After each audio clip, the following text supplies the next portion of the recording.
Okay, so what we're going to do, so the objective of our time here today is to do these things. Number one, discover why people behave differently in the same situation. Yeah, have you ever thought, why doesn't everybody behave like me? Same situation happening, people react and respond differently. Increase our awareness of self and then others. Identify how each style brings strengths to the table. Yeah?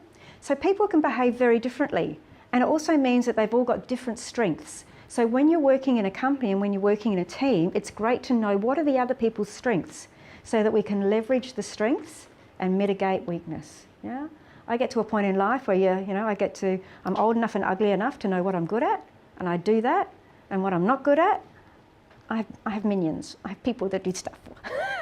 Okay, I don't do those things, and nor is it good when I'm on a team, because there's other people who are better at that. So we all play to our strengths.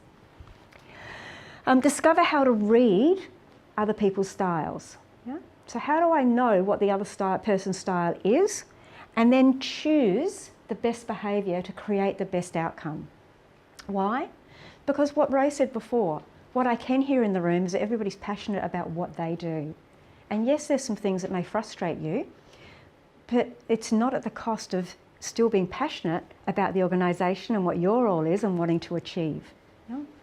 So if we're able to adjust our behaviour slightly to take a step closer to Chris, or take a step closer to Ray in terms of their behavioural style to create a better outcome, then why wouldn't we?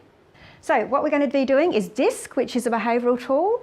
Again, Ray, you're quite right. There's lots of different names for these things. So we're looking at DiSC, and I'll just show you a little bit on why. When you're born, you have your genetic traits. I'm 5 foot. I know you don't believe that because I'm so tall in these hills. 5 foot, brown hair, hazel eyes, that's who I am. Yep. And then there's my environment. So I grew up in Adelaide, mid-socioeconomic, academic parents, that sort of thing. So my environment, and my environment creates, and with my genetic traits, creates my personality. So if you listen to the psychologists, they say that your personality is formed between 3 and 12. I disagree. Who's got children here?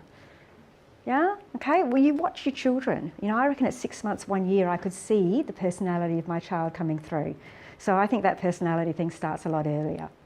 Your personality interacts with your environment, and what that creates is your surface traits. So your surface traits, i.e. equals your behaviour. Yeah? Now that's why people's behaviour changes depending on their environment, because I know that I behave differently at home than I do at work, because my environment's different. So, and it also, when you change roles, if you are a individual contributor, i.e. you're the boundary person who works with the customer and you have no direct reports, then you have a certain level of responsibilities, and your role, your environment dictates some of your behaviours. And then as you move through, or you become to a place where you're a people manager or a manager of functions and departments, role changes significantly, and that's where people's behaviours also change significantly. So that's why when you did your profile, I asked you to focus on how do I behave, how do I act at work, because we're doing this for a work purpose.